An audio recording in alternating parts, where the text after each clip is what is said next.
مامۆستایانی وانەبێژ پێش هەڵبژاردن هۆشداریاندا بە حکومەت و وەزارەتی پەروەردە ئەگەر تا دوای هەڵبژاردن بەڵێنی دامەزراندنیان پێ نەدرێت بایکۆتی پرۆسەی خوێندن دەکەن.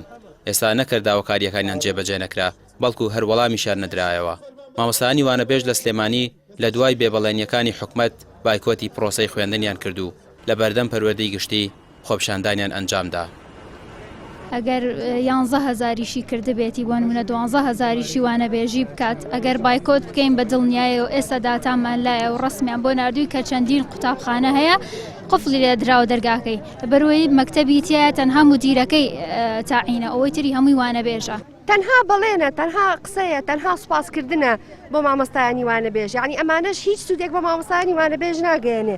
یعنی من 7 بۆ 8 ساڵە مامۆستای وانەبێژم هەموو ساڵێ ئەم بەڵێنم پێ دووباراکرێتەوە. یعنی من چەند ساڵی تر مامۆستای وانەبێژ بم اینجا، یعنی باوەزیر پێم بڵێ ئەوەنەی تر وانەبێژ بە تاعینە دەکەم ساڵێ ترە دوایین ترە چواری ترە، یعنی من هەتاکەی چاوەڕێ بم. بەڕاستی وەزیری پەروەردە زۆر خەمساردا بەرامبەر مامۆستایانی وانەبێژ تەنها سوپاسکردنیش یعنی بڕوا ناکەم هیچ سوودێک بە مامۆستایانی وانەبێژ ناگەێنێت. لە هەرێمی کوردستان بە نزیکەی 21,000 مامۆستای وانەبێژ لە قوتابخانەکان وانە دەڵێنەوە. لە ئەرکدا هاوشێوی مامۆستانی دامەزرا و مامەڵەیان لەگەڵدا دەکرێت، بەڵام لە مافدا نا. لە سەیسایە قوڕانیەش مامۆستایانی وانەبێژ خۆپیشاندانیان ئەنجامدا و دەڵێن داواکاری هەمویان تەنها دامەزراندنە. ئێمە بایکۆت ناشکێنین و داواکاری ئەوەمان هەیە ئێمە تاعین بکرێن بە هەمیشەیی لەبەرەوە مافێکی سەرەتایی خۆمانە. ئێمە شەر بەردەوام بین لە بایکۆت و کەرتی پەروەردە پەکەخن کە وەک ئێستا پەکی کەوتۆ بەرچاوی خۆتان ئەیبینن کە لە سەی سادق و لە هەموو شارەکانی کە چونکە ئێمە زیاتر لە 20,000 مامۆستای وانەبێژین 20,000 مامۆستا لە کەرتی پەروەردە بێتە دەرەوە ئەو بەچی پڕێکاتەوە ئەو لێرەوە دووبارە چەند بارە داوا لە لای پەیوەندیدار و وەزیری پەروەردە و سەرۆکی حکومەتی هەرێمی کوردستان دەکەین ماف و پێداویستی مامۆستایانی وانەبێژ وەک چینێکی بەهێز و زیندوو ناوی کوردستان هەرچی زووترە دابمەزرێنێ.